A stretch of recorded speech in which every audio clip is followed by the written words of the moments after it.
जय हिंद दोस्तों, मैं Vikas UGC NET second history paper faculty आप सभी का स्वागत करता हूं फिलोकॉम पर। आई होप कि आप सभी अच्छे होंगे और आप सभी की तैयारियां अच्छी चल रही हो। तो एक बार जुड़ जाइए, उसके बाद हम क्लास को स्टार्ट करेंगे। सभी बच्चे आ जाइए एक बार।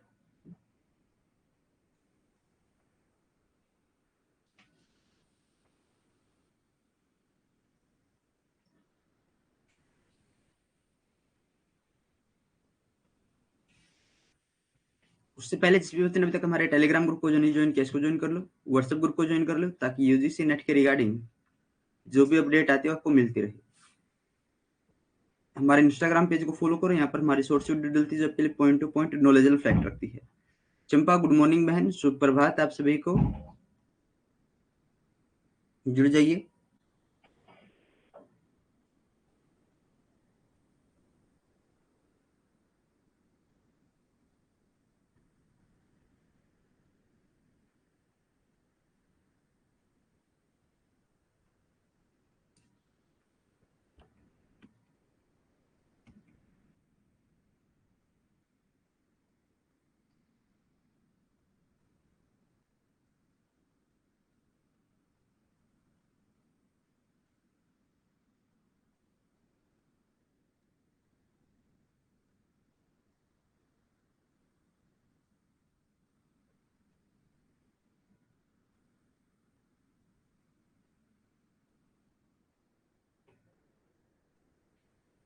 जुड़ जाइए आप एक बार सभी, फिर क्लास को स्टार्ट करेंगे उसके बाद।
जुड़ जाइए।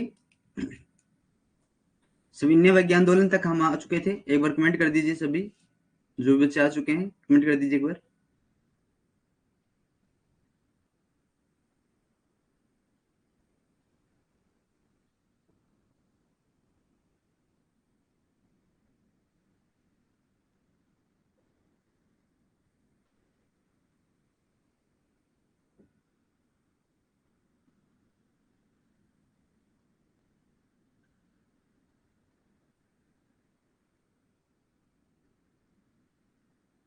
यस, चलो ठीक है, स्टार्ट कर देते हैं। अब अगर आप आ चुके हैं तो, बाकी नहीं है तो उनके शुरू की। सविनय वैज्ञानिक आंदोलन पर हम रुके थे। तो सविनय वैज्ञानिक आंदोलन 1930 से लेकर 1934 तक 2 चरणों में चलाया गया था। यह आंदोलन महात्मा गांधी जी का असहयोग आंदोलन के बाद भारत में दूसरा सबसे बड़ा आंदोलन साबित हुआ था। Sumitra, good morning. क्या है असहयोग आंदोलन के बाद सविनय वैज्ञानिक आंदोलन? देखो, असहयोग आंदोलन चलेगा 1920 में, कंफ्यूजन रहती है। ठीक है, पहले हम किसी का सहयोग नहीं करेंगे, उसके बाद उसका कहना नहीं मानेंगे।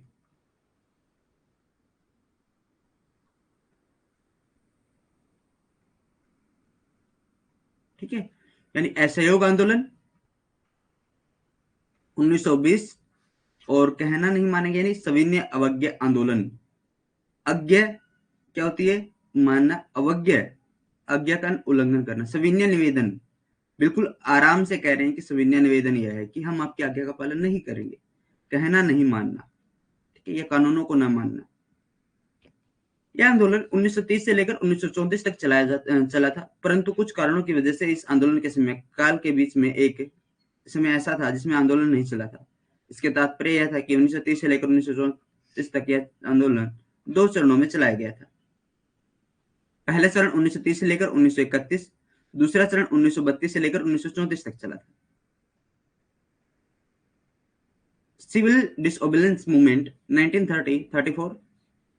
This movement proved to be the second major movement India after Gandhiji non-cooperation movement. This movement lasted from 1930 to 1934, but due to some reasons there was a time in the middle of the period in which this time did not take place. It means that the movement went on in two phases from 1930 to 1934. First phase 1930 to 1931, क्योंकि 5 मार्च 1931 को क्या हो जाएगा? Gandhi Irwin समझौता हो जाएगा और इसके साथ ही इस मूवमेंट को बंद कर दिया जाएगा। Second phase listed 1932 1934। 1930 में गांधी जी उस समय के भारत में वायसराय लॉर्ड अरविंद के समक्ष 11 सूत्रीय मांगे रही थी, और इन 11 सूत्रीय मांगों में भारतीयों को कैद से छोड़ने, सेना का खर्च कम करने आदि की मांगे थी। क्या थी? कि भारतीयों को, जो भी भारतीय कैद में रखे गए हैं, उनको छोड़ दिया जाए। ये मांग भी उसके अंदर रखी थी। हालांकि ये मांग मानी नहीं गई थी। इसके साथ शर्त लगा दी कि जिन्होंने अंग्रेजों को मारा है, हम उन्हें नहीं छोड़ेंगे, बाकी सबको छोड़ देंगे। इन 1930 Gandhi ji had made 11 points demanded before Lord Irwin, the then Viceroy of India, and in these 11 points demands he had asked for release of Indians from prisons, reduction in army expenditure, etc. अब दांडी मार्च अगर आपसे कोई पूछे दांडी मार्च कब हुआ था, तो 12 मार्च 1930 को। अगर आपसे पूछे कि सविनय अवज्ञा आंदोलन कब शुरू हुआ था, सविनय अवज्ञा आंदोलन कब शुरू हुआ था? 6 अप्रैल 1930 में। ठीक है। लॉर्ड इरविन के द्वारा गांधी जी की इन 11 सूत्री मांगों के ऊपर कोई कदम नहीं उठाया गया, जिसके परिणाम स्वरूप उन्होंने इसके विरोध में आंदोलन करने का निर्णय लिया और दांडी मार्च करने की घोषणा की। दांडी मार्च को गांधी जी द्वारा नमक करके विरोध में चलाया गया था। इसे नमक आंदोलन भी कहा जाता है। नमक आंदोलन भी इसे कहा जाता है। इसके साथ साथ सविनय अवज्ञा आंदोलन को शुरू करने के लिए भी दांडी मार्च चलाया गया था। दांडी मार्च 12 March 1930 and 6 April 1930. No steps were taken by Lord Irwin on these 11 points demand of Gandhiji, as a result of which he decided to protest against it and announced Dandi March. Dandi March was carried out by Gandhiji to protest against the salt tax, and along with this Dandi March was also carried out to start the civil disobedience movement. यह दांडी मार्च 12 मार्च 1930 को शुरू हुई और 6 अप्रैल 1930 को समाप्त हो गई थी। यह दांडी मार्च गांधी जी के द्वारा साबरमती आश्रम से लेकर दांडी गुजरात तक चलाया गया था। इसमें गांधी जी के साथ भारत के अलग अलग क्षेत्रों में से कुल 78 अनुयायी इनके साथ थे। इसकी दूरी 241 मील थी और पर दिन, ठीक है, 24 मील ही चलते थे। इनके शुरुआत में तो गांधी जी के सिर्फ 78 अनुयायी सहयोगी ही साथ में थे, परंतु दांडी जी पहुंचते पहुंचते बहुत सारे लोग इसे दांडी मार्च में जुड़ते गए और यह संख्या लाखों में पहुंच गई थी। दांडी मार्च was started on March 12, 1930 and continued to till April 6th April 1930, and this Dandi march was carried out by Gandhiji from Sabarmati Ashram to Dandi, Gujarat, in which a total of people from different regions of India, along with Gandhiji, participated. 78 participants took part, and the distance covered was 241। और कहीं पर आपको 240 मील भी मिलेगा भाई, कहीं पर आपको 240 मील भी मिलेगा इसको, ठीक है। In the beginning only these 78 78 associate and set out of for the Dandi March with Gandhiji, but by the time they reached Gandhi, many people starting joined the Dandi March, and this number of reached lakhs. Dandi पहुंचकर गांधी जी द्वारा नमक उठाकर इस नमक कर के ना कानून को विरोध किया गया, और यह दांडी मार्च बहुत ज्यादा प्रभावशाली रहा था गांधी जी के बाद। इसके बाद सुभाष चंद्र बोस ने इनकी तुलना मुसोलिनी और नेपोलियन की यात्रा से की थी। सुभाष चंद्र बोस ने, क्वेश्चन पूछा गया भाई, इसका ध्यान रखना, ठीक है। शायद पीसीएस में पूछा गया था, ध्यान नहीं मुझे, लेकिन इतना पता है कि पूछा गया था। सुभाष चंद्र बोस ने दांडी यात्रा पर क्या कहा था? मुसोलिनी और नेपोलियन की यात्रा की संगीत। उसी दिन यानी 6 अप्रैल 1930 को सविनय अवज्ञा आंदोलन की शुरुआत की गई थी। इस आंदोलन में महिलाओं द्वारा सबसे ज्यादा भाग लिया गया था।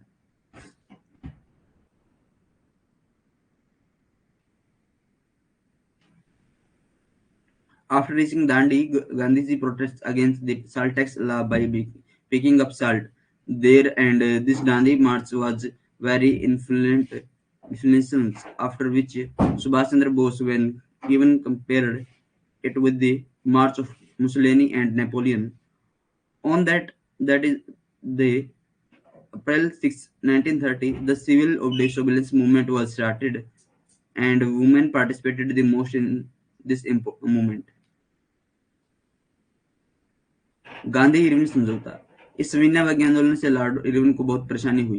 इसकी वजह से उन्होंने गांधी जी के साथ समझौता किया। यह गांधी जी इरविन समझौता था के नाम से जाना जाता है। यह समझौता 5 मार्च 1931 को हुआ था, और गांधी जी वायसराय भवन में जाने वाले प्रथम भारतीय थे, और राष्ट्रपति भवन में भी जाने वाले प्रथम भारतीय, हम इनको बोल सकते हैं। Gandhi Irwin pact. Gandhi Lord Irwin was greatly troubled by this civil disobedience movement, due to which he made an agreement with Gandhi. This is known as Gandhi-Irwin Pact, and this agreement was signed on March 5, 1931. गोलमेज सम्मेलन 1930 से लेकर 1932। देखो ये चीजें मैं आपको करवा चुका हूँ ऑलरेडी, पहले हम इन चीजों के बारे में चर्चा कर चुके हैं। कोई भी चीज मैंने आपकी ऐसी नहीं छोड़ी जिसके बारे में चर्चा नहीं की। तो यहाँ पर सिर्फ आपका revision as a revision type यहाँ पर हो रहा है, ठीक है। जो चीजें मुझे एक्स्ट्रा लगती है मैं आपको लिखवा दूंगा। अगर जो चीजें मैंने पहले करवाई हुई है तो उसके डिस्कस ना करेंगे, क्योंकि क्लास फिर वही चीजें, पुरानी चीजें डिस्कस होना शुरू हो जाती है। 1930 से लेकर 1932 तक अंग्रेजों द्वारा कुछ सम्मेलनों का आयोजन किया गया ब्रिटेन में, ताकि भारत के विभिन्न दल उनमें शामिल हो और अपनी बातें उनके समक्ष रखें। इन्हें गोलमेज सम्मेलन के नाम से जाना जाता है, क्योंकि इसमें एक गोलमेज के चारों ओर लोग बैठते थे और अपनी बातें मांग रखते थे। वैसे गोलमेज पर ही क्यों रखा गया? ऐसे स्क्वायर मेज क्यों नहीं रखी? राउंड टेबल ही क्यों रखी?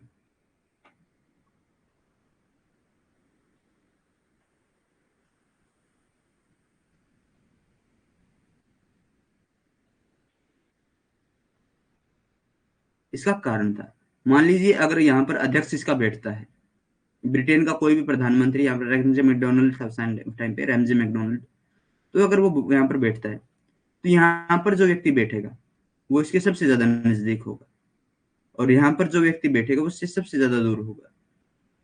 तो इससे क्या बढ़ेगा? इससे भेदभाव बढ़ेगा। कहेंगे इनको पास में बिठाया, मुझे दूर बिठाया। तो इसलिए क्या किया कि राउंड टेबल करो, कि अगर एक व्यक्ति यहाँ पर है तो ये यहाँ पर, ये यहाँ पर, ये यहाँ पर, ये यहाँ पर, ये यहाँ पर, ये यहाँ पर, ये यहाँ पर, तो सभी को क्या लगेगा कि हाँ हम सभी साथ में बैठे।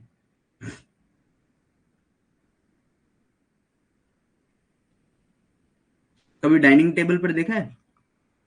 डाइनिंग टेबल अगर स्क्वायर में होगी ना, चौकोर होगी डाइनिंग टेबल, अगर लंबी होगी आयत के रूप में होगी तो क्या होता है, जैसे हमें ऐसा महसूस होता है कि दूर दूर है, लेकिन डाइनिंग टेबल अगर राउंड में होती है तो जब हम उसके ऊपर बैठते हैं तो हमें ऐसा महसूस होता है कि हम बिल्कुल नजदीक हैं एक दूसरे के।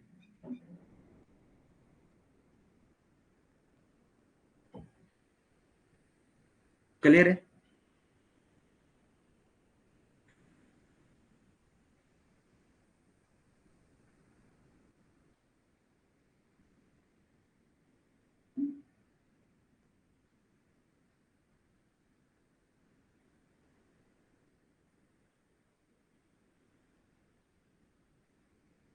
आगे चलते हैं। राउंड टेबल कॉन्फ्रेंस 1932 तक ये तीन गोलमेज सम्मेलन होंगी। 1932 three round table conference were organized by Britain in which one round table conference was held every year। प्रथम गोलमेज सम्मेलन 1923 में हुआ था।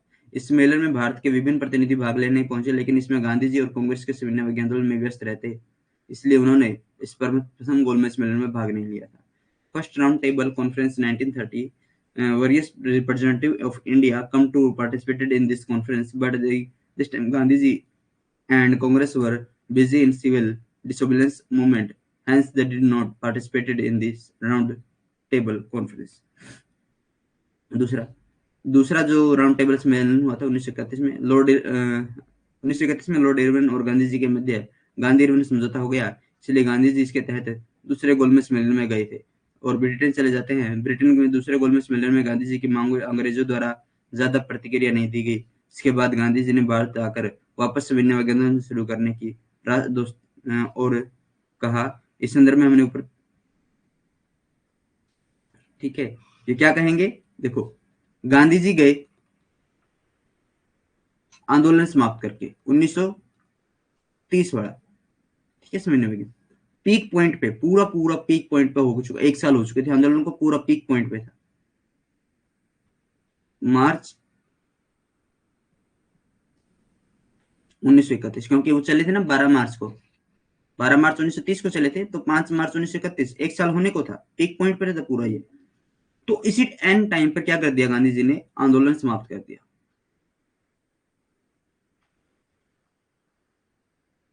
जो जनता थी वो क्या हो गई, नाराज हो गई, और गांधी जी चले गए इंग्लैंड, ब्रिटेन, और ब्रिटेन जाने के बाद ब्रिस्टल चर्चिल ने इन्हें कहा अर्ध नंगन फकीर, अर्ध नंगन फकीर, ठीक है, अर्थ नंगन फकीर ने कहा था ब्रिस्टल चर्चिल ने, क्योंकि जब ये वहां पर गए थे तो धोती कुर्ता पहने हुए थे और बाकी जितने भी थे टाइस बूट अच्छे से वेल डिजाइंड जो डाले हुए थे, लेकिन ये अपने सादे, जो सादा इनका पहनावा था उस पहनावे के अंदर चले गए थे, इसलिए। तो यहां से नाराज होकर आ गए गांधी जी सम्मेलन से।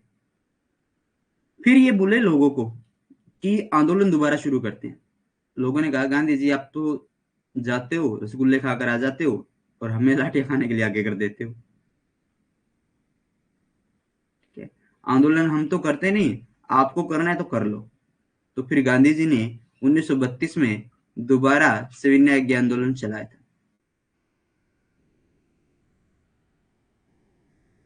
कि आप तो रसगुल्ले खाने चले जाते हो और लाठियां खाने के लिए हमें आगे कर देते हो। तो लोगों ने यहाँ पर यह आंदोलन शुरू करने से मना कर दिया था। हालांकि इनके द्वारा शुरू किया गया था और ज्यादा सफलता इन्होंने हासिल नहीं कर पाई थी, लेकिन अगर सविनय अवज्ञा आंदोलन चलता रहता, गोलमेज सम्मेलन होने थे, तो कुछ ना कुछ अच्छा ही होता उस टाइम। चलो, होने को जो मंजूर होता है वही होता है।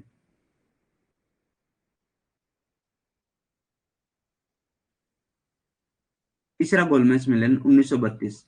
इस सम्मेलन में भी सभी भारतीय विभिन्न प्रतिनिधि भाग लेने पहुंचे, लेकिन गांधी जी और कांग्रेस की मांगे दूसरे गोलमेज सम्मेलन में न मानने के कारण सविनय अवज्ञा आंदोलन शुरू किया गया जाने के कारण इस सम्मेलन में गांधी जी और कांग्रेस ने भाग नहीं लिया। इस प्रकार कांग्रेस ने सिर्फ दूसरे गोलमेज सम्मेलन में भाग लिया, जिसमें कांग्रेस का नेतृत्व गांधी जी द्वारा किया गया था, परंतु भीमराव अंबेडकर जी ने तीनों गोलमेज सम्मेलनों में भाग लेते हुए दलितों का नेतृत्व किया। इन गोलमेज सम्मेलनों के दौरान ब्रिटेन के प्रधानमंत्री रेमसे मैकडोनल्ड थे, The third round table conference 1932, the various representatives of India comes to participate in this conference also, but due to the demands of Gandhiji and Congress not being accepted in the second round table, due to the civil disobedience movement being started, Gandhiji and Congress did not participate in this conference. Thus, Congress participated only the second round table conference in which Gandhiji led the Congress, but Bhimrao Ambedkar led the Dalits will participating in all the three rounds table conference. British Prime Minister Ramsay MacDonald during this roundtable conference. Poona pact समझौता 1932 1932 में Britain में तीसरे गोलमेज सम्मेलन में हुआ। तब उसमें सम्मेलन में भीमराव अम्बेडकर जी के द्वारा दलितों के लिए पृथक निर्वाचन मंडल की मांग की गई थी।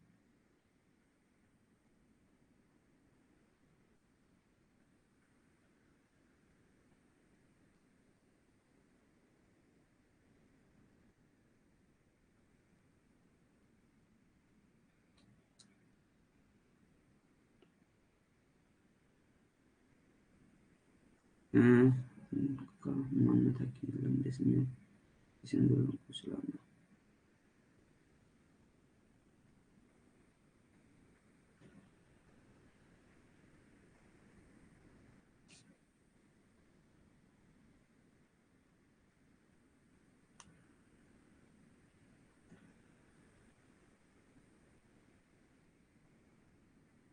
उनका माना, ठीक है, गांधी जी के बारे में आप क्या कह रहे हो?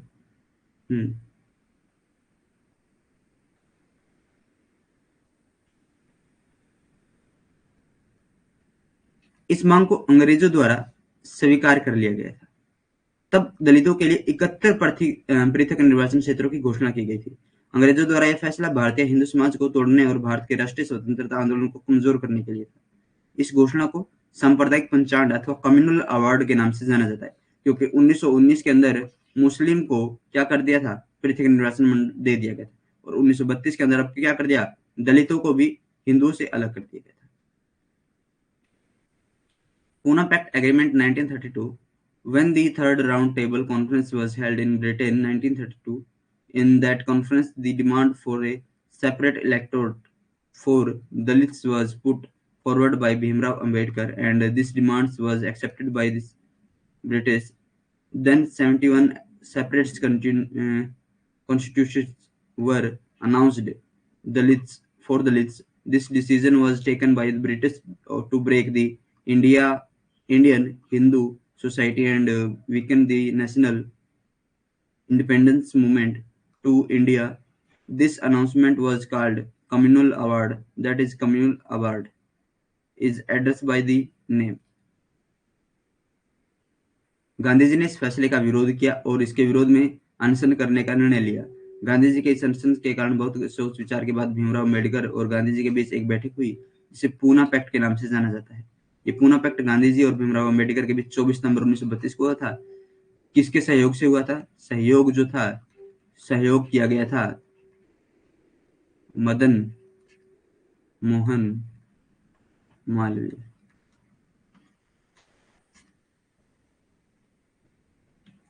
Gandhiji opposed this decision and decided to go on a fast in protest against it.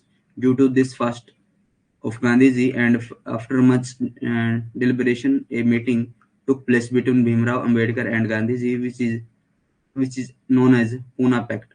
This Pune Pact was signed between Gandhiji and Bhimrao Ambedkar on September 24, 1932. इस पुणे पैक्ट में गांधी जी के द्वारा दलितों के लिए आरक्षित सीटों की संख्या बढ़ाने का फैसला लिया। क्या आरक्षित सीटें जो थी उनको बढ़ाने का फैसला लिया। इसके परिणाम स्वरूप प्रांतीय चुनाव क्षेत्रों में दलितों के लिए आरक्षित सीटों की संख्या 71 से बढ़ाकर कितनी कर दी? 148 कर दी थी। लेकिन पृथक निर्वाचन को खत्म करने की मांग की थी, जिसमें दलितों को चुनाव सिर्फ दलित ही कर सकते थे। और यह पूना पैक्ट गांधी जी के और भीमराव अम्बेडकर के बीच पूना की यरवदा सेंट्रल जेल में हुआ था, और इसी से आरक्षण का जन्म हुआ था। ठीक है भाई, आरक्षण का जन्म यहीं से हुआ था। दलित कहते थे कि हमें अलग निर्वाचन पद्धति दे दी जाए कि जैसे दलितों का चुनाव सिर्फ दलित करें। लेकिन गांधी जी इसके खिलाफ थे। उन्होंने कहा कि हम आपको आरक्षण दे देंगे, आप काम यहाँ पर जो 71 सीटें उनको 148 कर देंगे, लेकिन जो पृथक निर्वाचन की पद्धति है, निर्वाचन क्षेत्र है, उनको उसकी मांग को खत्म कर दीजिए।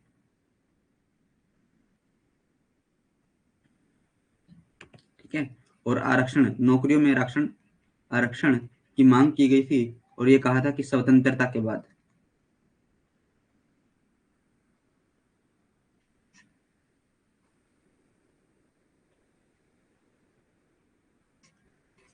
स्वतंत्रता के बाद दे दिया जाएगा। व्यक्तिगत सत्याग्रह, सविनय अवज्ञा आंदोलन और पूना पैक्ट जैसे आंदोलन के बाद कुछ समय तक आंदोलन के दौर कुछ विराम मिला। इसके बाद 1940 में गांधी जी द्वारा उनकी एक रणनीति के तहत एक व्यक्तिगत सत्याग्रह चला गया। विनोबा भावे ऐसे प्रथम व्यक्ति थे जिन्होंने इस व्यक्तिगत सत्याग्रह में भाग लिया। इसके बाद दूसरे सत्याग्रही जवाहरलाल नेहरू बने और तीसरे सत्याग्रही ब्रह्मदत्त बने थे। इस व्यक्तिगत सत्याग्रह को पवनार, महाराष्ट्र से शुरू किया गया था, और इस सत्याग्रह को दिल्ली चलो के नाम से संबोधित किया गया था। देखो, पहले कौन है? विनोबा भावे। फिर जवाहरलाल नेहरू, जवाहरलाल नेहरू। फिर बने थे ब्रह्मदत्त। ठीक है। हर क्लास में आपके लिए कुछ ना कुछ नया कंटेंट लाने की कोशिश करता रहूंगा हर बार। और इसे क्या नाम दिया? इसे दिल्ली चलो का नाम दिया था। Individual Satyagraha 1940, after movement like civil disobedience movements and Pune Pact, the period of movements got some push from some time, after which in 1940 an individual satyagraha was launched by Gandhi ji as part of one of his satyagraha strategies. Vinoba Bhave was the first person who participated in this individually satyagraha, after which the second satyagrahi became Jawaharlal Nehru and third satyagrahi became Brahmdatt. This individual satyagraha was started from Pavanar, Maharashtra, and this satyagraha is also addressed by the name of the Dilli Chalo. Bharat छोड़ो आंदोलन क्या है? भारत छोड़ो आंदोलन 1942। 1939 में दूसरे विश्व युद्ध की शुरुआत हो गई, और अंग्रेजों की ओर से पूरी कोशिश की जा रही थी कि भारतीयों को पहले की तरह ही इस बार अंग्रेजी सेना में ज्यादा से ज्यादा भर्ती किया जाए और दूसरे विश्व युद्ध की लड़ाई के लिए भेजा जाए। बहुत सारे प्रतिनिधि मंडल भारत आए जो भारतीयों को अंग्रेजों के विरुद्ध अंग्रेजों के विश्व युद्ध में मदद करने को प्रोत्साहन दे रहे थे।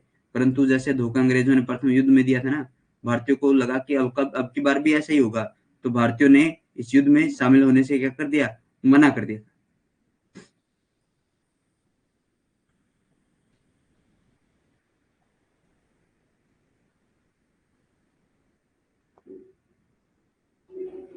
Quit Indian Movement 1942. The Second World War held started in 1939, and the British were making every effort to recruit as many Indians as possible into the British Army like before and send them to fight in the Second World War. Many delegations also come to India, encouraging the Indians to help the British in the World War, but they cheated the Indians just like the first British had done them after the First World War, about which we had also discussed above. This time also they could have done it, and this time the Indians had understood this, and this time the Indian people completely did not want to help the British in this Second World War. इस क्रम में Britain से Cripps mission भी भारत आए और भारत में अपने कार्यों को लेकर पूर्णतः असफल रहे, क्योंकि अब भारतीयों को अपने हितों का ज्ञान अच्छे से हो गया था। और इस क्रिप्स मिशन के बाद संबंध में गांधी जी के द्वारा कहा गया कि यह दिवालिया हो चुका बैंक का चेक है। इस क्रिप्स मिशन के बारे में भारत में असफल होने के बाद गांधी जी भारत में एक ऐसे आंदोलन को शुरू किया, भारत की अंतिम सबसे बड़ी स्वतंत्रता की लड़ाई में एक बना। यह आंदोलन था गांधी जी के द्वारा 1942 में शुरू किया गया था, भारत छोड़ो आंदोलन। इसे अगस्त क्रांति के नाम से भी संबोधित किया जाता है। गांधी जी ने क्या कहा था उसको, this cheque is a bank, this is a cheque from a bank, corrupt bank. After the Cripps mission failed in India, Gandhiji started movement in India become a important and biggest fight for the Indian independence. 1942, the Quit India movement.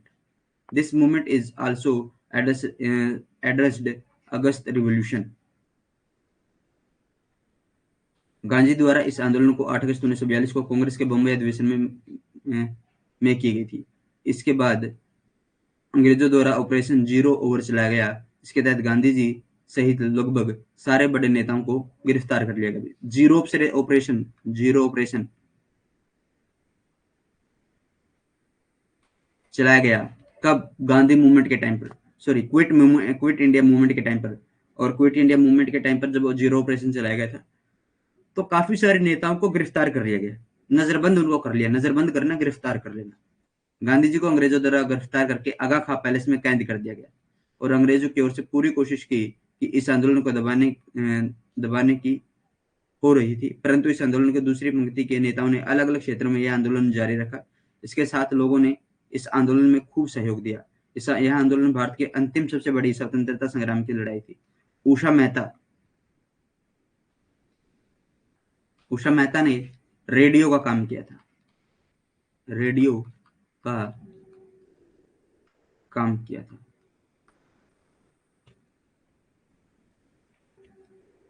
This movement was started by Gandhiji on August 8, 1942 in the Bombay session of Congress. After this, Operation Zero Har was launched by the British, under which almost all the big leaders, including Gandhiji, were arrested. Gandhiji was arrested by the British and imprisoned in the Aga Khan Palace, and the British were trying their best for suppress this movement, but the second line leaders of this movement continue. This movement were from different areas, along with the peoples also cooperated of a lot in this movement, and this movement become one of the last biggest freedom struggle of India. इस प्रकार गांधी जी के द्वारा भारत के स्वतंत्रता संग्राम में एक महत्वपूर्ण योगदान दिया गया और 15 अगस्त 1947 को हमें आज़ादी मिली। परंतु इस आज़ादी में हमने हमारे एक बड़े हिस्से को खो दिया, जिसका हम पाकिस्तान के रूप में जानते हैं। इस विभाजन के क्रम में भारत के कई सांप्रदायिक हिंसाओं का सामना करना भी पड़ा, जिसमें कई लोगों को अपनी जान देनी पड़ी। और इस हिंसा के क्रम में गांधी जी द्वारा उनका समय उन लोगों के सांत्वना देने में गुजरा और बंगाल में कलकत्ता में वह हिंसा आहत हुए लोगों की मदद करने के लिए भी उसमें गए हुए थे। ये हरियाणा के एक गांव है, घासेड़ा गांव।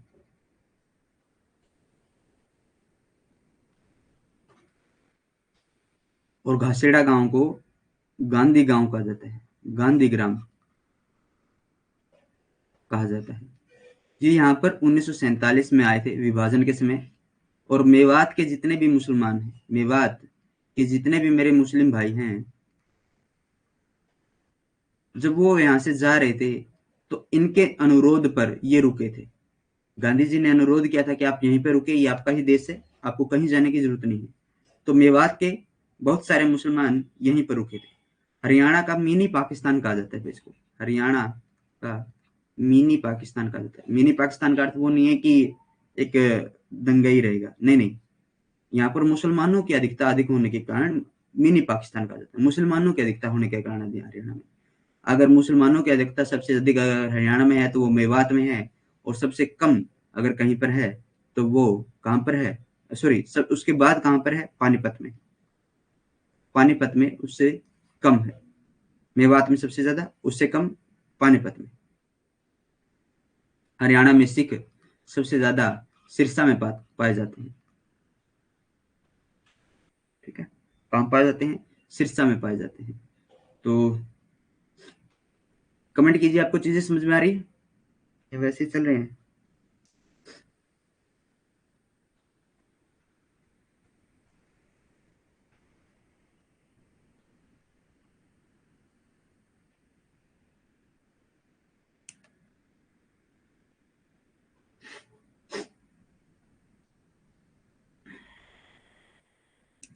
Thus, Gandhiji had an important contribution in India freedom struggle. We got independence on August 15, 1947, but this independence we lost a part which is called present-day Pakistan. In the course of this partition, India also had to face many communal violence in which many people had to sacrifice their lives and in the course of this violence, Gandhiji spent his time counseling those people and that violence in Kolkata and Bengal. I had also gone that time to help in injured people.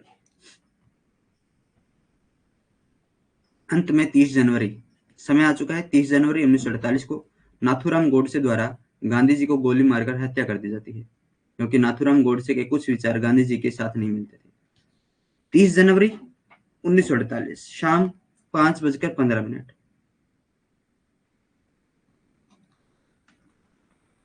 5:15 Gandhi ji कहाँ जा रहे थे? गांधी जी जा रहे थे Birla house में।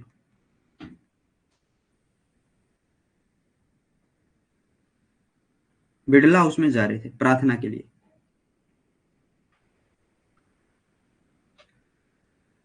Birla house में जा रहे थे तो उसी समय उनकी हत्या कर दी जाती है। दो अभियुक्त जिनको जाना जाता है नाथूराम गोडसे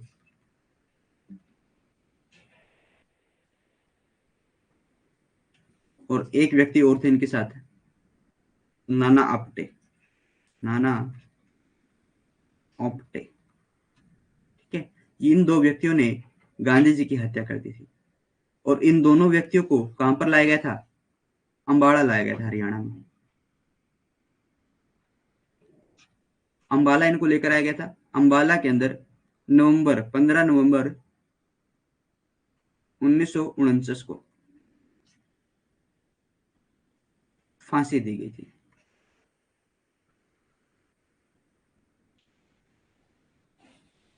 इनके विचार एक साथ नहीं मिलते थे भाई, इनके विचार नहीं मिलते थे। गांधी जब गोडसे जी से पूछा गया था कि आपने गांधी जी को क्यों मारा, तो गोडसे ने कहा था कि मैं गांधी जी को मारना चाहता तो 1930 में मार देता, लेकिन उस समय गांधी जी की जरूरत, देश को जरूरत थी, और अब गांधी की जरूरत देश को नहीं है। जैसे कांग्रेस को लेकर टिप्पणियां की गई थी, उसी प्रकार गांधी जी के बारे में इन्होंने ये टिप्पणी की थी कि गांधी जी की जरूरत अब देश को नहीं है, इसलिए मैंने उनको मार दिया। इनके विचार आपस में नहीं मिलते थे, विचार न मिलने के कारण इनको मार दिया गया था। 15 नवंबर 1949 को फांसी दी जाती है हरियाणा के अंदर अंबाड़ा में, और ये स्वतंत्र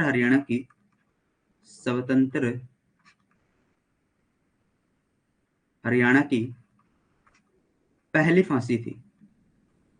पहली फांसी थी भाई, ठीक है। जब हरियाणा स्वतंत्र हुआ, इवन तो भारत जब स्वतंत्र हो गया था, तो भारत स्वतंत्र होने के बाद ये हरियाणा के अंदर पहली फांसी थी स्वतंत्र हरियाणा की।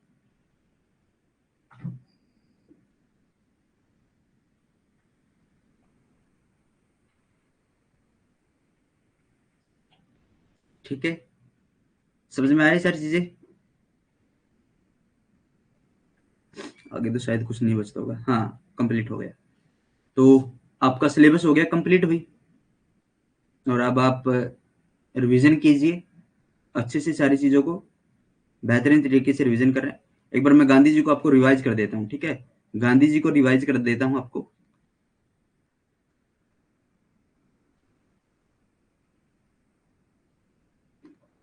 जन्म 2 अक्टूबर 1869।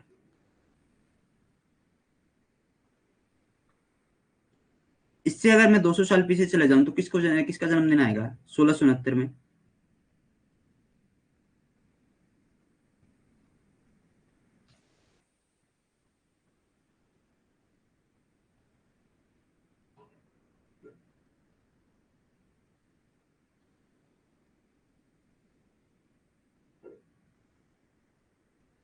गुड मॉर्निंग भाई अंजलि, गुड मॉर्निंग, लेट हो गए। 1669।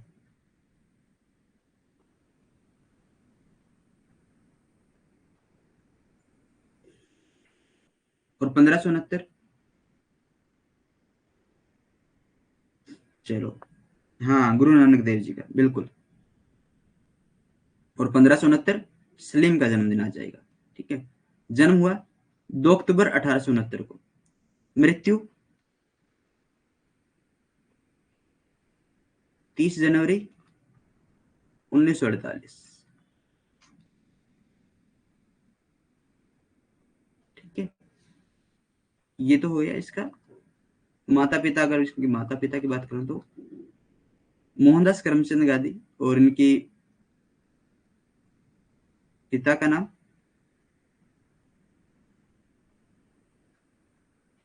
करमचंद गांधी।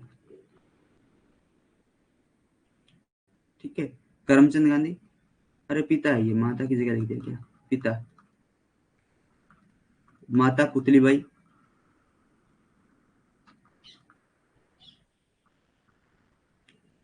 विवाह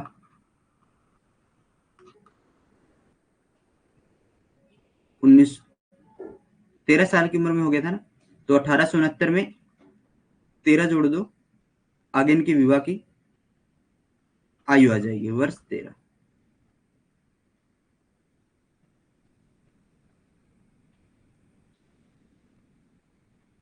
नेपोलियन नहीं कहते, इनकी जो दांडी मार्च यात्रा थी ना, दांडी मार्च यात्रा, उस यात्रा को नेपोलियन की यात्रा से जोड़ा गया है।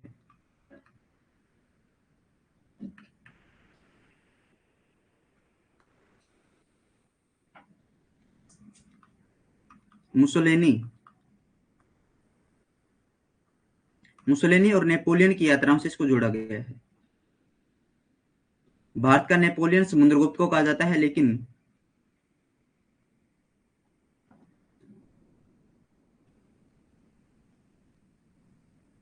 मैं इतिहासकार होता या भारतीय कोई इतिहासकार होता तो वो लिखता यूरोप का समुद्रगुप्त किसे कहा जाता है, नेपोलियन को कहा जाता। नहीं, मॉर्निंग में डिसाइड कर दिया था अंजलि, आप जल्दी चले गए थे, आप रुके ही नहीं क्लास के अंदर।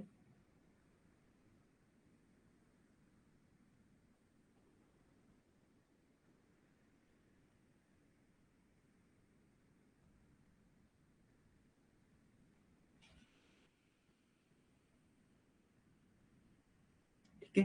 क्योंकि नेपोलियन कुछ युद्ध हारा था, समुद्रगुप्त ने एक भी युद्ध नहीं हारा। प्रयाग प्रशस्ति में हमने इसकी चर्चा की थी। प्रयाग प्रशस्ति, प्रयाग प्रशस्ति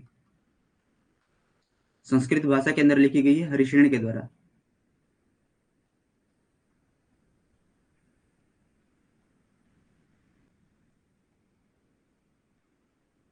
ठीक है, हरिशरण के द्वारा।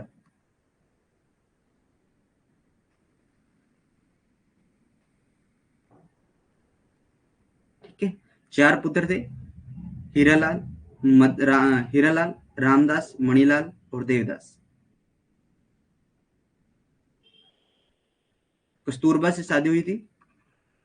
कस्तूरबा कस्तूरबा से शादी हुई थी, और शादी होने के बाद कस्तूरबा से पहले भी इनके जीवन में एक अलग एक दूसरी महिला थी। इन्होंने स्वयं बताया इस बात को, और वो महिला थी, उस महिला का नाम हमें हालांकि नहीं मिलता। बस इतना मिलता है कि इनकी दूसरी शादी 9 वर्ष की आयु में हुई थी, और 9 वर्ष की आयु में इनकी दूसरी शादी हुई थी। तो ये जो इनकी पुस्तक है सत्य के साथ मेरा प्रकाश प्रयोग, सत्य के साथ मेरा प्रयोग, उसमें इस बात की चर्चा मिलती है कि कस्तूरबा से पहले भी मेरी जिंदगी में एक महिला थी जिससे मेरी शादी 9 वर्ष की आयु में हुई थी। अब 9 वर्ष की आयु में शादी हो गई, बच्चे को क्या पता कौन है कौन। ठीक है। तो अब थोड़ा सा डिस्कस कर लेते हैं कि हमारा क्या कुछ हो गया है। मॉडर्न भी हमने अच्छे से रीड कर लिया है, और सब कुछ हम अच्छे से रीड कर चुके हैं। तो मुझे कमेंट करके बताइए, आपको किसी चीज में भी कोई प्रॉब्लम आ रही है तो आप मुझे बता सकते हैं।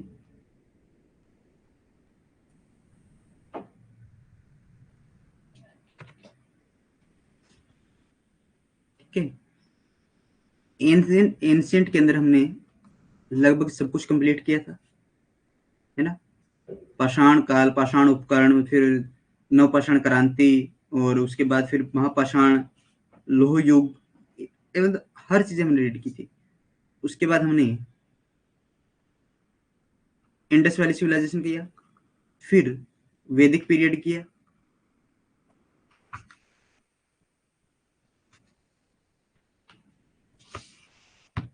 ठीक है। वैदिक पीरियड हमने किया, वैदिक पीरियड के बाद 16 महाजनपद हमने किए, उसके बाद मौर्य साम्राज्य, सॉरी मगध आएगा, मगध, मगध के बाद मौर्य, मौर्य प्रशासन,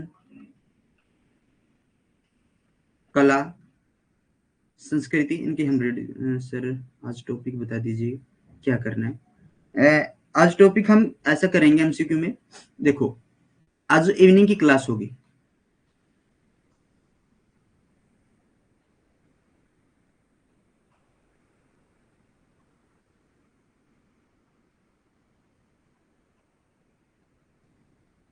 इवनिंग की जो क्लास होगी आज हम उसमें जितने भी इंपॉर्टेंट टॉपिक बचते हैं मॉडर्न हिस्ट्री के, जिसमें से क्वेश्चन बना है पिछली बार से, उनको हम एक बार रिवीजन कर लेंगे। जैसे जो आंदोलन आंदोलन बचते हैं हमारे, दो तो मुझे आंदोलन पूरे याद है कि दो आंदोलन हमारे बचते हैं, विद्रोह भी आप उनको बोल सकते हो, पीसेंट ट्राइबल मूवमेंट है, ट्राइबल मूवमेंट से दो क्वेश्चन हमारे आए थे, इस बार वो बचते हैं, ठीक है। और इवनिंग में हम उनकी चर्चा कर लेंगे। फिर जो भी क्वेश्चन 10th यूनिट से बने हैं, 10th यूनिट के जो भी क्वेश्चन बने हैं उनको देखते हैं क्या रहेगा, ठीक है। शाम को आपको पूरी डिटेल दे दी जाएगी और आपको बता दिया जाएगा कि आपको किस टॉपिक के क्वेश्चन आपको याद करने हैं। अदरवाइज हम फर्स्ट टॉपिक से स्टार्ट करेंगे, लास्ट से नहीं शुरू करेंगे, फर्स्ट से शुरू करेंगे, ठीक है। एंशिएंट से स्टार्ट करेंगे और मॉडर्न पर समाप्त करेंगे इसको दोबारा से, ओके। अगर आपको किसी भी चीज को लेकर डाउट है तो आप मुझे बता सकते हैं, कि आप अगर कुछ नया करना चाहते हैं वो भी मुझे बता सकते हैं।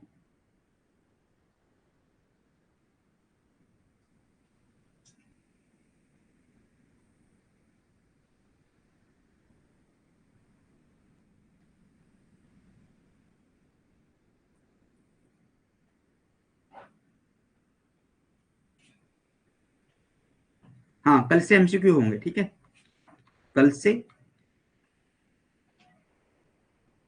एमसीक्यू हमारे स्टार्ट हो जाएंगे।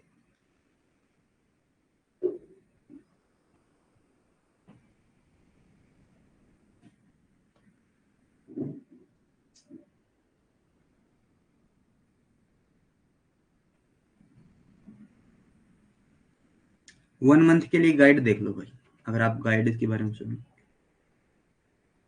अब आप अपने एमसीक्यू या प्रैक्टिस सेट लगाना शुरू कर दो, ठीक है।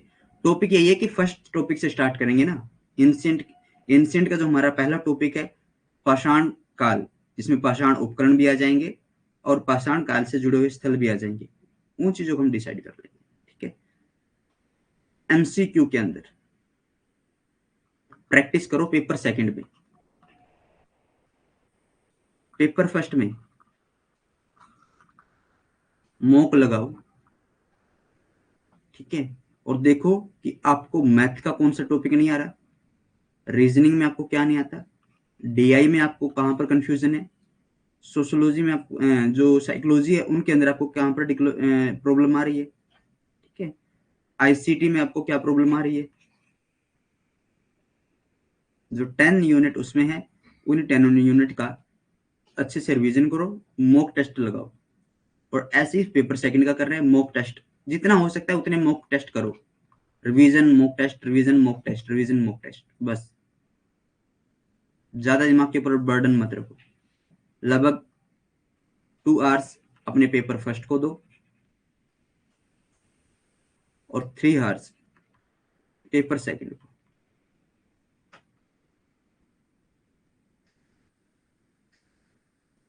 ठीक है।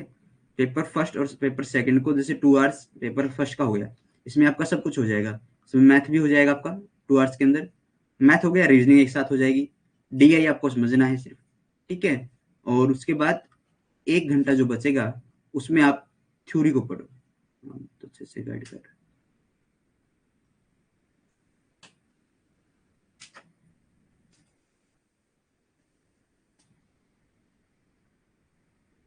आप बहुत अच्छे से गाइड कर दिए आज तक। थैंक यू भाई। ठीक है, अच्छे से इनको करो। पेपर सेकंड के अंदर कोई एक चीज उठा लो, यानी आपने एंशियंट उठा लिया तो एंशियंट को अच्छे से रिवीजन करो। ये मत समझना कि मुझे सब याद होगा। ठीक है, हमें सिर्फ रिवीजन करनी है, रिवीजन करनी है। ऐसी रिवीजन होनी चाहिए अगर एमसीक्यू हमारे सामने है तो हम उसमें से पिक कर सकें कि ये इसका ऑप्शन होगा। अब आप 10th क्लास के अंदर नहीं हो कि आपको पैराग्राफ याद होंगे। ठीक है, बोर्ड की क्लासेस में नहीं हो आप कि आपको पैराग्राफ याद होंगे। वो क्या है, वो एक लिमिटेड समय होता है जब हम पैराग्राफ को याद करते हैं, लिमिटेड सिलेबस होता है। यहाँ पर कोई लिमिट नहीं है सिलेबस की। ठीक है, यहाँ पर सिर्फ अपनी समझ विकसित करो। याद ना करने से बेहतर है समझना कि वो कहना क्या चाहता है। इतिहास को समझोगे तब जाकर बेटर रहेगा।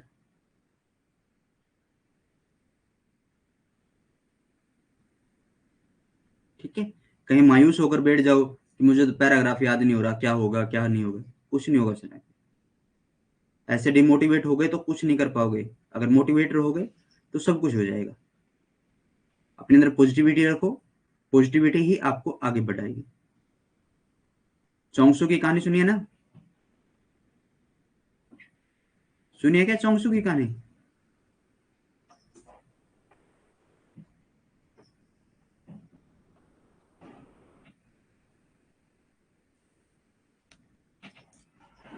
चलो सुनो, फिर स्टोरी सुनो एक।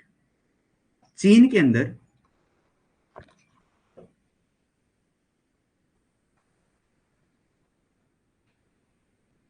चौंगशु, ठीक है,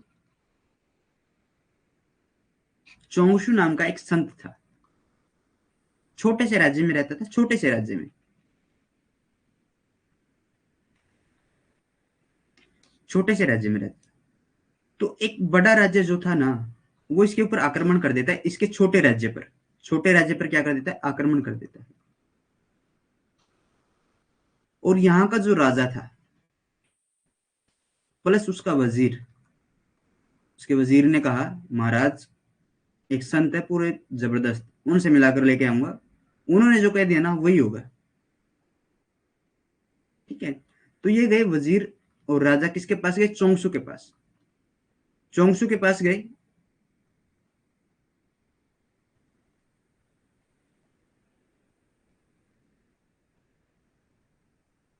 ठीक है, चोंगसू के पास ये गए। चोंगसू के पास जाने के बाद जब ये गए तो चोंगसू से बोले कि महाराज संत हमारे ऊपर, महात्मा, आक्रमण हो गया है, हम क्या करें, क्या हम जीतेंगे। चोंगसू बोला, अभी आप वापस जाओ, मैं शाम को भगवान से बात करूंगा और सुबह आना, सुबह बताऊंगा क्या रहेगा। ऐसा ही हुआ। चोंगसू के पास ये सुबह जाते हैं और सुबह जाने के बाद कहते हैं कि क्या कहा भगवान ने। तो चोंगसू कहता है, भगवान ने कहा है कि आप जीतोगे, आप लड़ो, आप डेफिनेटली जीतोगे, आपसे बड़ा योद्धा कोई है ही नहीं दुनिया में, आप लड़ोगे, आप जीतो, आप जीतोगे, लड़ो। ऐसा ही सुनकर इन्होंने आक्रमण इनके ऊपर कर दिया और युद्ध होता है। युद्ध में ये बड़ा राज्य हार जाता है और छोटा राज्य जीत जाता है। इतनी घटना होने के बाद राजा को याद आया कि एक बार संत से भी मिलना चाहिए भाई, जिसने हमें आशीर्वाद दिया। तो इस संत के पास गए वापिस और हाथ जोड़ के बोले, महाराज प्रणाम, आप तो सर्वज्ञानी हो, सर्व परमात्मा हो। अरे हुआ क्या, महाराज हम जो युद्ध जीत गए हैं। ठीक है, युद्ध जीते, तुम्हारी मेहनत, तुम्हारा हौसला, तुम लड़े, ठीक है, अच्छी बात है। चौंसू जी हम आपका धन्यवाद करते हैं और आपके भगवान का भी धन्यवाद करते हैं। कोई भगवान नहीं है, तुम लड़े, तुम्हारी मेहनत। ठीक है, तुम लड़े, तुम्हारी मेहनत है। यही पॉजिटिविटी अगर चौंसू इन्हें ना देता, अगर चौंसू कह देता तुम छोटा सा राज्य, तुम तो हारोगे, ये उसी दिन मारा जाता।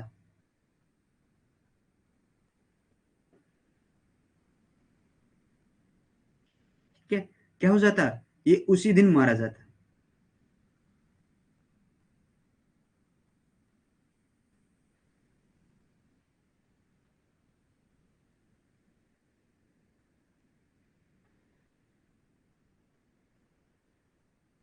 तो अपने अंदर पॉजिटिविटी रखो। हाँ अंजलि बहन, बताओ, आप बताओ। आपका कमेंट भी पीछे भी है, ऊपर शायद एक सुमित्रा का है। स्मिता, स्मिता तेगा। अम, महान व्यक्तियों को कथन एक क्लास में करवागे बोले थे सर आपने। अच्छा, उन महान व्यक्तियों के कथन, ठीक है। अभी आप मुझे लिख डाउट जो आपके मुझे बता दीजिए, उनको हम नेक्स्ट क्लास में ऐसे ही करेंगे। महान व्यक्ति के कथन कि किसने किसके बारे में क्या कहा है, ऐसा आप कह रहे हो ना?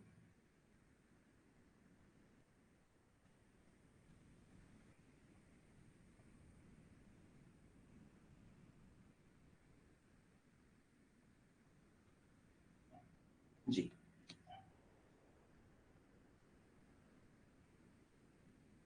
स्मिता, आपको पता है कि हमने कितना सिलेबस किया है? स्मिता बहन, फिर भी मैं कोशिश करूंगा आपके ये डाउट क्लियर करने के लिए।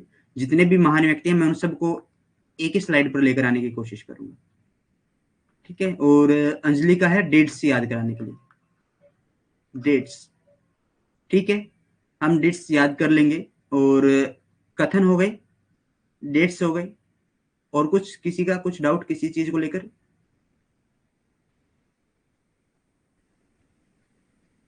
चलो, ओके स्मिता, मैं कोशिश करूंगा कि आपको कंप्लीट जितने भी हो चुके हैं आज तक, जितने भी हमने पढ़े हैं, उन सभी के जो महान व्यक्तियों के कथन हैं उनकी हम चर्चा करें,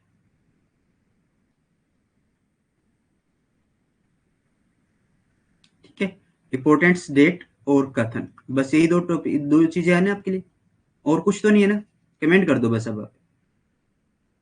क्योंकि जो क्लास होगी ना फिर इवनिंग में, तो उसमें मैं यही ले दूंगा। बुक्स का, अरे बुक्स के ना वो उसके साथ होंगे वो, 10th यूनिट जब हम करेंगे ना, 10th यूनिट में आएंगे ये। वैसे तो ये कथन भी वहीं पर आएंगे स्मिता। स्मिता, ये जो कथन है ना, ये कथन वहीं पर आएंगे 10th यूनिट में। बुक्स देखो, 10th यूनिट में क्या कुछ आएगा, अब मेरी बात सुनो। बुक्स आएंगी, राइटर आएंगे, कथन आएंगे, और रचनाएं आएंगी। रचनाएं मतलब बुक्स से अलग, समाचार पत्र किसी का, ठीक है। और नाटक, नाटक जिसकी हमने बात की थी, तो वो 10th यूनिट के अंदर ही आएंगे। हम फिल्म थिएटर में बता तो रहा हूँ, थिएटर आए तो हैं पिछले साल। और पिछले साल हमने वैसे ही छोड़ दिया उसको, वहीं से क्वेश्चन बन गया उसका, ठीक है। वो 10th यूनिट के अंदर आएंगे। तो मैं डेट्स आज करवा देता हूँ आपको, ठीक है। मैं डेट्स करवा देता हूँ मॉडर्न की, जितनी भी इंपॉर्टेंट डेट्स हैं, ठीक है। जितनी भी इंपॉर्टेंट डेट्स है वो आज हम कर लेते हैं, रिवीजन में हो जाएगा उनका,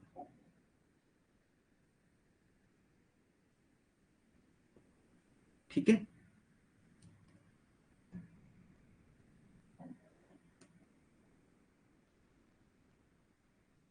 स्मिता का नहीं आया कमेंट अभी तक। स्मिता कमेंट करना बहन।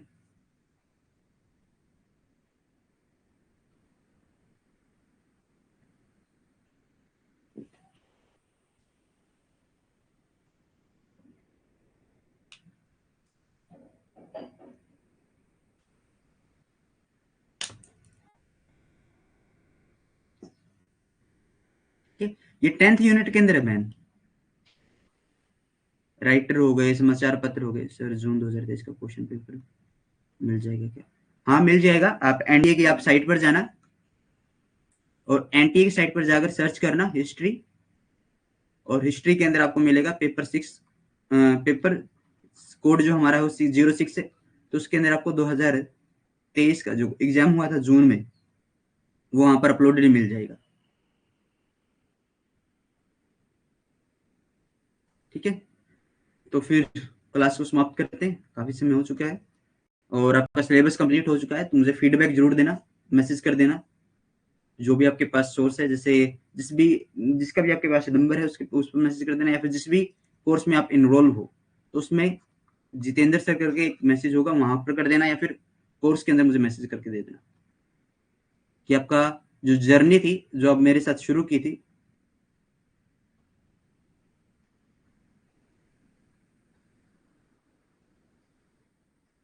हाँ, तो मैं वो परमदीप है, परमदीप से मैं कोशिश करता हूँ कांटेक्ट करने की, और परमदीप से मैं वो नोट्स के बारे में बात करता हूँ, या फिर अदर किसी भी बच्चे ने, तृप्ति है शायद, हाँ तृप्ति ने नोट्स कंप्लीट कर दिए, तृप्ति अगर नोट्स कंप्लीट हो चुके हैं जिसमें बच्चे के यहाँ तक के, अब मुझे एक बार कमेंट कर देना ग्रुप में,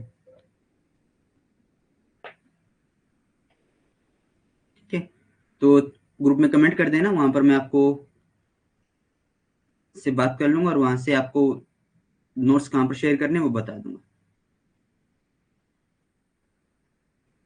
ठीक है, ताकि कुछ बच्चों की सहायता हो सके। हेल्पिंग नेचर अपना रखो, हर किसी की सहायता करने की कोशिश करो।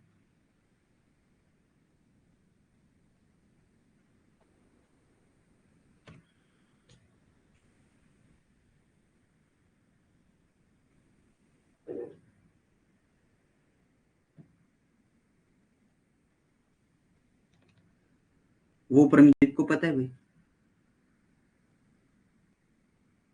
पिछली बार के नोट्स नहीं है, अब की बार के नोट्स की हम बात करें कि अब की बार जिसने साथ साथ में लिखा है, ठीक है।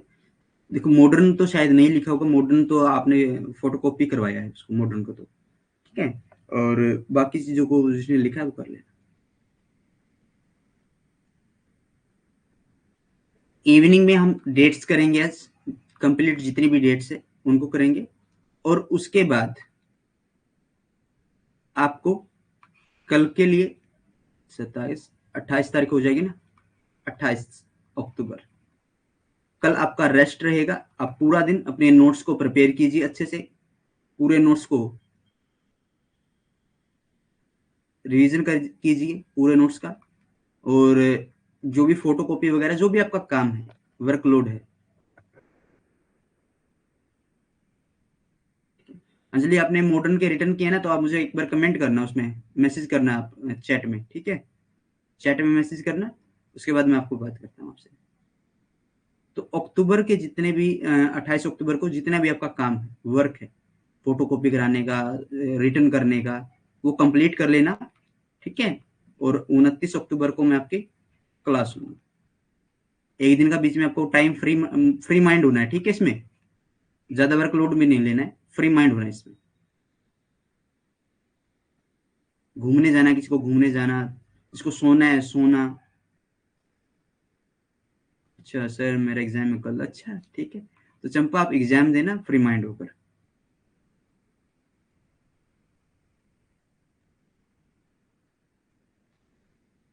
ठीक है। पीजी चला हुआ उनका 4th सेमेस्टर का, बिल्कुल आज कल में ही दिलवा देंगे नोट्स आपको, ठीक है। तो इसके साथ ही हम इस क्लास को समाप्त करते हैं, फिर मिलेंगे कुछ नए तथ्यों के साथ, कुछ नए अध्याय के साथ। तब तक के लिए जय हिंद, जय भारत।